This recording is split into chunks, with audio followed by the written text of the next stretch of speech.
জুলাই গণ অভ্যুত্থানের প্রথম সারিতে আমরা তো শুধু নারীদেরকে দেখেছি। কোথায় গেল তারা? বাংলাদেশের সোসাইটিতে একটা বড় ধরনের কালচার আছে, একটা বড় ধরনের প্রথা আছে যে যখনই যাই ঘটুক না কেন দোষটা নারীর।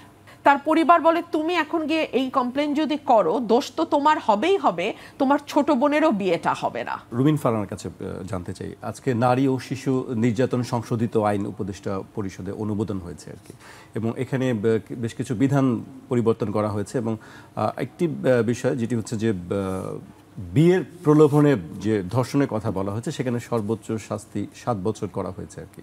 তো আইনের বিধান পরিবর্তন করে কি হবে নাকি শুধু প্রয়োগের বিষয়টিও দেখতে হবে, বা এর সঙ্গে সঙ্গে শিক্ষার কিছু ব্যাপার আছে? দেখুন, এখানে অনেকগুলো বিষয় একসাথে জড়িত। বাংলাদেশে নারী ও শিশু নির্যাতন দমন আইন সেটা কিন্তু 2001 সাল থেকেই আছে, এবং এই আইনের অধীনে যখন যে ভিকটিম হয়েছে অনেকেই মামলা করেছেন, তবে একটা বড় অংশ কখনোই মামলা করেননি। সে কারণেই বলা হয় যে ধর্ষণের যেই মামলার ইয়েটা যদি আমরা পরিসংখ্যান দেখি, দেখা যায় যে খুব বেশি হলে 10 থেকে 15% মামলা করে, বাকি 85%ই চুপ করে থাকে, কোনো রকম আইনি প্রক্রিয়া যায় না। কেন? এক হচ্ছে বাংলাদেশের সোসাইটিতে একটা বড় ধরনের কালচার আছে, একটা বড় ধরনের প্রথা আছে যে যখনই যাই ঘটুক না কেন দোষটা নারীর। কখনো নারীর পোশাক দায়ী, কখনো নারী মাহরাম ছাড়া বাইরে গেছে কেন সেটা দায়ী, কখনো নারীর চাকরি করা দায়ী, কখনো নারী কেন ঘর থেকে এক পা বাইরে গেল সেটা দায়ী। আপনি দেখুন, এই সকল দায়কে বৃদ্ধাঙ্গুলি দেখালো আমাদের 8 বছরের ছোট্ট শিশুটি। তার পোশাককে আপনি দায়ী করতে পারবেন না, সে বাইরে কোথাও যায় নাই, সে তার নিজ বোনের বাড়িতে নিজ বোনের শ্বশুর দ্বারা ধর্ষিত হয়েছে। সো এই যে আমাদের সমাজের দীর্ঘদিনের প্রচলিত একটা সংস্কার, এক ধরনের প্রথা যেটা চালু আছে যে নারীরই দায়, এটা অনেক ক্ষেত্রে নারীকে বাধা দেয় মামলা করতে। বুক বুঝে থাকার কারণেই তো এই জিনিসটি হচ্ছে অনেক বছর ধরে। এটা নারী কথা বলছে না, যেমন আপনি বলছেন যে কয়টা ঘটনার মামলা হয়, কয়টা ঘটনা আসলে আমরা সংবাদ মাধ্যমে তুলে ধরতে পারি। নারী কেন মুখ বুজে থাকছে তার ওই যে কারণটা দিলাম। এক হচ্ছে সামাজিক যে স্টিগমা, যেটা দীর্ঘ সময় তাকে বয়ে বেড়াতে হবে। 2 হচ্ছে সে তার পরিবারকে পাশে পায় না।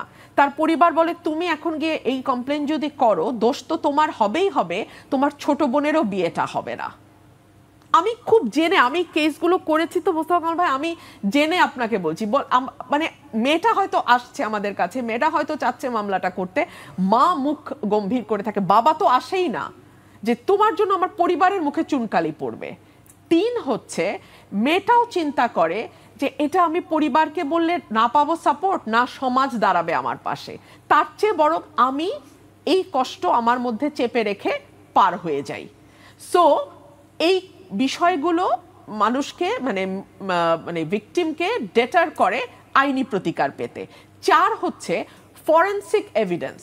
অনেক সময় যেটা হয়, মেয়েদের অত সচেতনতা থাকে না, বা মেয়েরা বুঝতেও পারে না কি করবে না করবে। যেটা করে তারা এই ধরনের ঘটনার পরপরই বারবার গোসল করে, এবং তাদের যেহেতু মনটা ভেঙে যায়, তারা মনে করে যে হয়তো মাথায় পানি ঢাললে বা গায়ে পানি ঢাললে হয়তো কিছুটা তারা শান্ত হবে, কম্পোজড হবে, বিষয়টাকে অ্যাবজর্ব করতে পারবে। এতে যেটা হয়, ফরেনসিক এভিডেন্সটা ধুয়ে যায়, মামলাটা চালানো আগানো কঠিন হয়ে যায়।